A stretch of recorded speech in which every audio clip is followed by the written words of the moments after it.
Mas, bagaimana nih Anda menanggapi pendukung Bapak Jokowi sudah ada yang jadi komisaris? Nah, oke, saya akan tanggapi ya, semampu saya. Jadi begini teman-teman, ketika seorang konten kreator lahir sebagai konten kreator kemudian menjadi komisaris ataupun menjadi apapun orang penting di Indonesia ini, berkat dia ngonten itu merupakan berkah tersendiri bagi orang tersebut.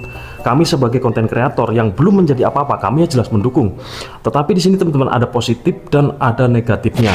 Mudah-mudahan lebih banyak positifnya. Nah, positif ini seperti ini teman-teman, bisa menyuarakan itu dengan kekuatannya sehingga kemudian hal-hal yang baik yang selama ini beliau perjuangkan selama menjadi konten kreator bisa membantu para kreator lain, juga menguatkan apa yang menjadi misi di awal kemunculan orang tersebut yang kini telah memiliki kewenangan, kedudukan, dan jabatan.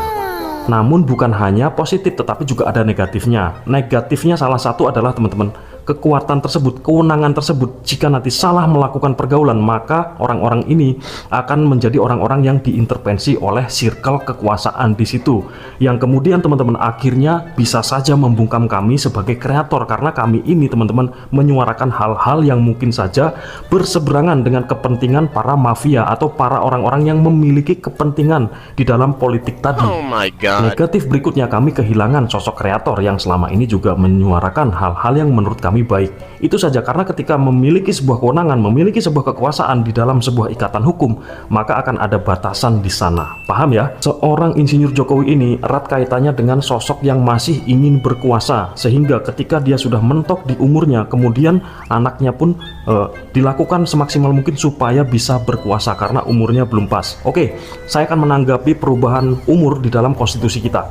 Kalau dulu orang-orang yang mencalonkan sebagai elit seperti presiden, wakil presiden, itu hanya bisa di usia 50 tahun ke atas. Namun saat ini Gen Z juga sudah bisa menjadi calon pemimpin muda, yang mana calon pemimpin muda ini tentu ilmunya masih fresh teman-teman, masih fresh. Yang kedua teman-teman, itu diuntungkan langsung kepada orang-orang yang usianya masih dini, secara undang-undang yang lama dia belum memenuhi, sekarang bisa teman-teman, sangat bisa.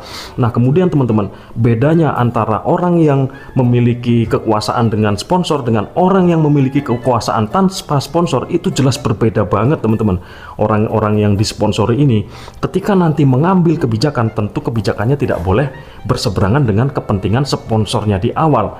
Namun ketika orang-orang ini maju tanpa sponsor, artinya memberikan branding personal kepada dirinya sendiri, membangun sosial medianya sendiri, dan membangun kebesaran namanya sendiri, dia tidak akan mampu diintervensi oleh siapapun karena nggak ada kaitan sponsor di sini.